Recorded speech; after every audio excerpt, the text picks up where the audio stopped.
It's time for Rabbi Minkowicz's Weekly Torah Lesson, a place where life's most difficult questions are answered. Here with his spiritual perspective and insight, Rabbi Minkowicz.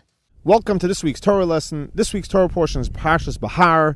The question of the week is, what is true faith? So in this week's Torah portion, Parshat Behar, we have the mitzvah of Shemitah, the sabbatical year, where God instructs us to work for 6 years, and in the 7th year, the land shall lie fallow. And the question is, how are we going to live if the land is going to lie fallow? There's not going to be any produce. So God tells us He will give us our blessing, that despite the fact we're not going to work, we will have everything that we need. In other words, in the 7th year, you can sit down, you can dedicate the year to study Torah, doing mitzvot, and God will provide everything that you need.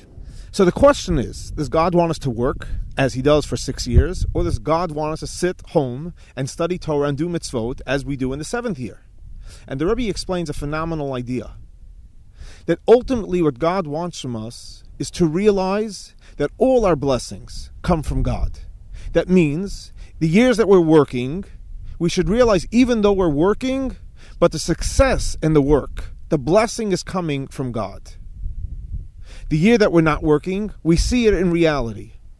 But the goal is that we should take that year that we do nothing, and really everything comes from God in a real way, because it doesn't come from any work that we're doing, and we go back to work the following 6 years, we should realize when we're working that ultimately who is the one that is making us successful and who is the one that's giving us blessings in everything that we do. It's coming from God.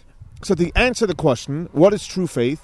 True faith is realizing whether we're working or we're not working, ultimately all our success and all our blessings come from God Himself. This week's Torah lesson is dedicated to memory of Eliyahu Ephraim ben Yosef and Rashi Bas Reb Chaim Meir Halevi. May their souls be elevated for the Torah we're studying in their memory. Thank you so much for joining us for our weekly Torah lesson. Please join us for live classes at Chabad. Thursday morning at 11, Nechamie gives a Parsha class. Thursday evening at 7, there's a class on the Parsha, teachings of the Arizal. Saturday morning at 9 o'clock, we have a Kabbalah class based on teachings of the Rebbe, followed by services and a Farbrengen. Shavua Tov, and have a great week. It's Dynamite.